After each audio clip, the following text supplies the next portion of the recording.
We did our presentation on the Battle Royale. The author of this was Ralph Ellison. Ralph was born on March 1st, 1914 in Oklahoma City, Oklahoma. He was the son of Louis Alfred Ellison and Ida Millsap. Alfred died when Ralph was just 3 years old due to stomach ulcers. Ralph later found out his father wanted him to be a poet. Ralph's family lived in the frontier state, with no legacy of slavery. The Ellisons were amongst the poorest in Oklahoma City. Ralph went to a good school. He could have mentors that were either black or white. Ellison found there were two kinds of people, those who wore their everyday clothes on Sunday and those who wore their Sunday clothes every day. Ralph wanted to wear his Sunday clothes every day. Ralph enjoyed fishing, hunting, repairing car engines, and assembling old radios and stereo systems. Within Ralph's life, in 1933, Ralph entered the Tuskegee Institute as a scholarship to study music. Ellison studied music primarily in classes, but spent increasing amounts of time in the library reading about the modernist classics. After 3 years, Ellison moved to New York City to study the visual arts. Ellison's most important contact may have been author Richard Wright. Wright encouraged Ellison to write specifically fiction, so Ellison's first short story he published was The Hind's Bull. During World War II, Ellison joined the Merchant Marine, and in 1946 he married his second wife, Fanny McConnell. In 1952, Ralph published The Invisible Man. The theme of the man's search for his identity and place in society, in which is seen from the perspective unnamed black man in New York City in the 1930s.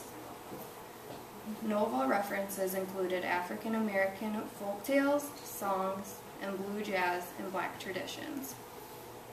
Ralph Ellison was a novelist, essayist, and a short story writer. He was well known for his genres fiction, short stories, and criticism.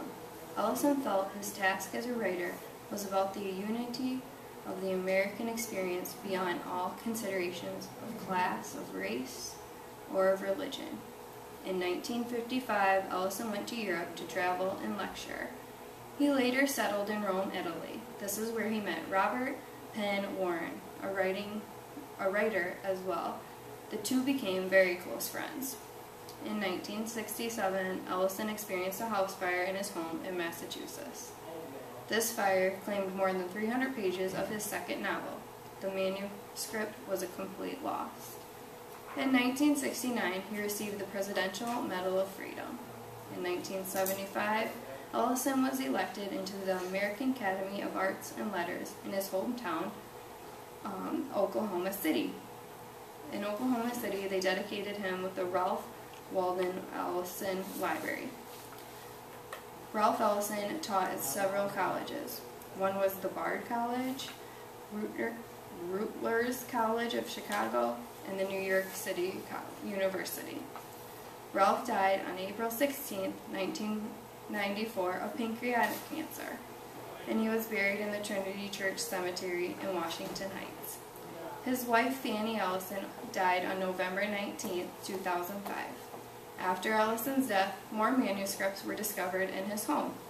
In 1999, 5 years after his passing, Ellison's second novel, June 10th, was published under the editorialship of John F. Callahan.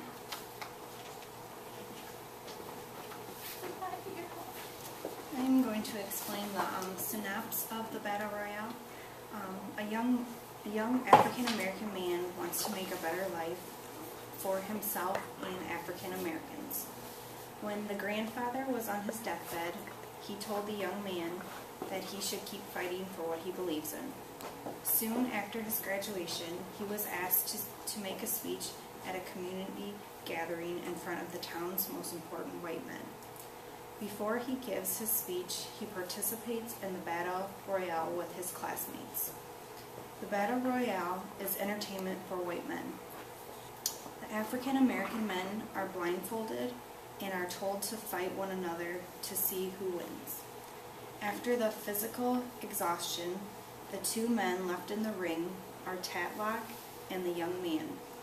Tatlock, the biggest of the classmates, wins the boxing event. When the boxing event is finished, all the men are told to come to an area to collect their prize. On a carpeted rug are coins and dollar bills. The men are told to collect as many as possible to take with them. The men lunge forward, and as the men are picking up their prizes, an electric shock shoots through their bodies. The white men wired up an electric rug so that the men would be shocked when on the rug. The shocked rug entertains the young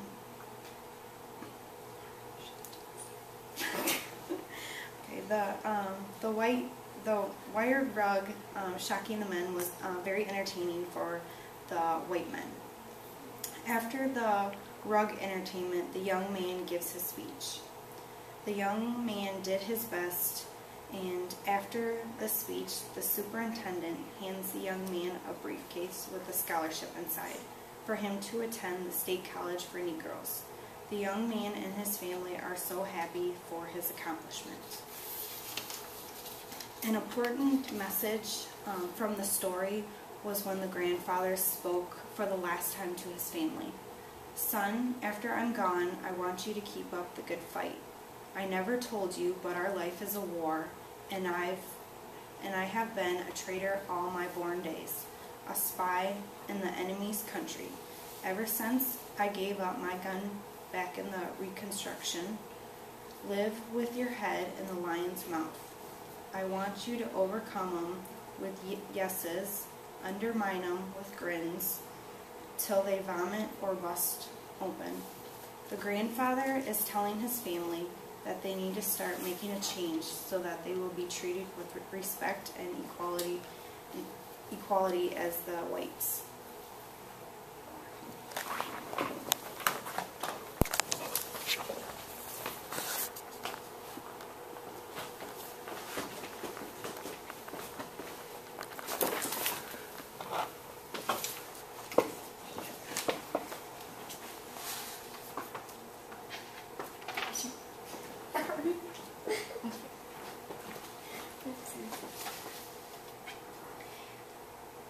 I'm going to do the context and relevance.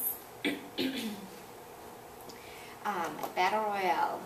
What is a Battle Royale? It traditionally refers to a fight involving 3 or more combat members that is fought until there was only one fighter remaining. They did this because primarily for entertainment, for white men in this time period. It was also used for physical argument and to show the manlyhood of men also. This time period was a time period for invention. It was actually the year of invention. The mobile phone was actually invented in 1947, and the average cost of a new house was about $6,000. The average wage was $2,850, and a postage stamp cost 3 cents. It was a time when the Cold War was beginning, and Harry Truman was president. Jackie Robinson was actually the first Negro to play for the Major League Baseball on the Brooklyn Dodgers. And it was a time when African Americans were fighting for equality and trying to gain an identity for themselves. And in that, they were also trying to fight for education and gain those rights. And I found that actually to be relevant to the story because he was fighting for his chance to present his speech to the big wigs, I guess, of the town or the community. And so I took from this that you have to get pushed down and kicked around a little bit and get back up to get what you would like to do and to get what you'd like to do in life. And in his case, it was delivering this speech. And also, I gained from this that some of the symbolism that when they were blindfolded and fighting, that he was kind of blinded himself as to where he belonged in society. And being in 1947, a lot of African Americans didn't know where they belonged in society.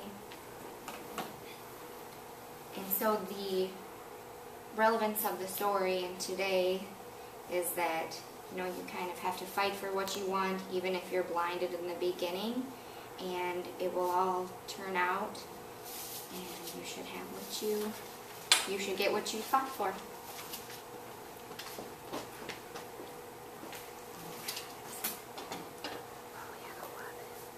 When analyzing this story, there's some things that we need to look at, and the first one is the point of view. And the point of view is the perspective from which the story is told, and it's the narrator's position with relation to the story. It can either be in first person, second person, or third person, and also third person omniscient and third person limited. I found that the point of view of the Battle Royale is written in first person, or is told in first person. For an example, in the story it says, "All my life I have been looking for something, and everywhere I turned, someone tried to tell me what it was." And in this, basically you hear the words I and me and mine, which leads us to believe that it was first person. Also, within the story, we're never told what the name of the young boy is that's telling this, so you just kind of get this understanding that he's the one who's telling the story, and so therefore he's not going to say his name out loud. And also, another great thing about being a first-person narrated story is that you get to connect with the characters. It's as if we know him, or he's right here telling the story. But another great example of how the author reels us in is that we feel as though we're actually there, because his thoughts are our thoughts and his feelings are our feelings, because that's how it's portrayed in the story. The author uses different styles and techniques that really engage the readers when reading this story. Figurative language is something that really stood out to me, and it helps paint a picture, and it's this imagery that helps us feel as though we're at the scene, or that this is playing out like a movie just inside our heads. For example, he uses metaphors like there was a dead silence. Obviously, the silence wasn't actually dead because you can't kill it, but it was so quiet and so lifeless, like something that was dead, which is how he uses metaphors in the story. And also a simile. He uses the old man's words were like a curse. When he's talking about how his grandfather was telling him to fight, and he thought of this as a curse. Obviously, this wasn't really a curse. His grandfather didn't actually put a curse on him, but it was something that he felt that tug around and was always on his shoulders and was always on his back throughout the entire story.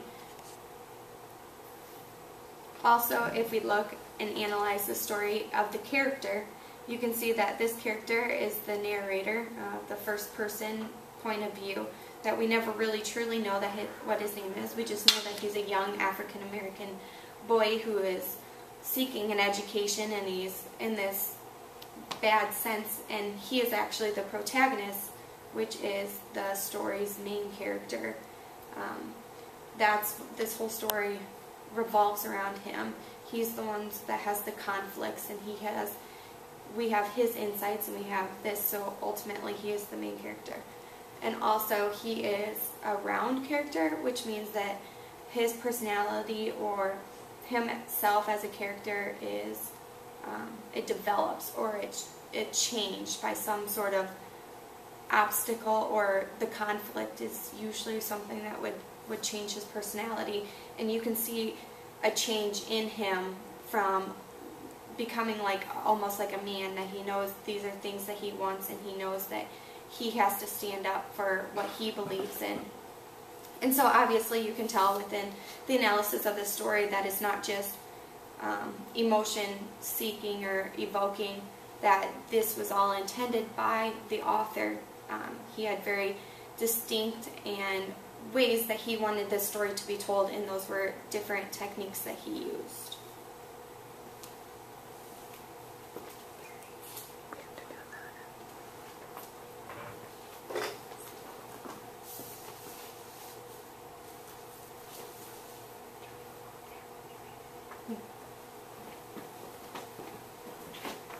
Okay, so obviously we're going to say that this is recommended. Definitely recommended. Within the story there's a lot of symbolism. And there's a lot of relevance to today's life, with the example that I have given before about that you have to fight for what you like, and sometimes you get pushed down, and you just got to pick yourself back up and keep yourself motivated for what you want. And also we found that like a theme in this story was that no matter where you are in life, in order to get to a higher stance or to get something that you want, you have to fight for it. So this was obviously a literal taking in the Battle Royale, because he literally had to fight for something, but that was the only way that he could get to where he wanted to be.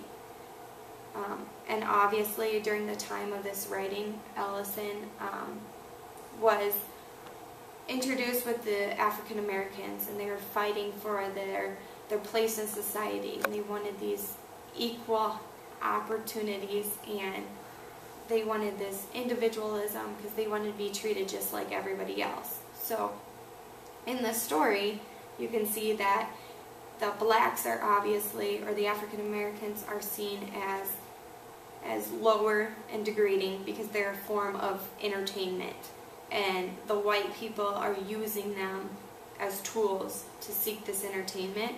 So the white people are obviously higher in that society, or just the little society of that setting, and that's very much due to what was happening in the world and in the United States at that time. We used the African Americans as tools, or we saw them as things that were less, and the white had all the power and all the control. But we do get from the fighting in the African Americans that at the end he actually does get what he's been fighting for, which is the delivery of his speech, and afterwards he actually is gifted with something that was not heard of for the African American culture at that time, and to have that delivery of a gift in front of that large audience that was just completely entertained by their blinded fighting was actually kind of special. And reading this little, actually the first chapter of the book that it became, really makes you want to continue to read the whole book. And like something else that we read in class was everyday use. In that story you had a mother and a daughter who were lower class, kind of like how the narrator in this story was, and when the other daughter comes in and she's of a higher standard, she kind of degrades them and makes them feel as though they're not worthy, which is something that we also see in this as well. But also their race and their culture. The daughter was putting on this facade that she really embraced their culture and all these things, but really the mother and the daughter that were living in the low class understood what it is they needed in life, and what their culture was and what their race was, regardless of their inability or inability in society to withstand that. We rated this 8.5 out of 10. Because basically it captures attention. It kept us involved, and it made us realize from a different perspective of what was happening then, and it was very symbolic and a lot of imagery. Example is like when he put the blindfold on when fighting, that kind of was symbolic to that time because he was kind of blinded to where he belonged in society. So it definitely kept me involved, and we think that the 8.5 rating is Very good. Thank you.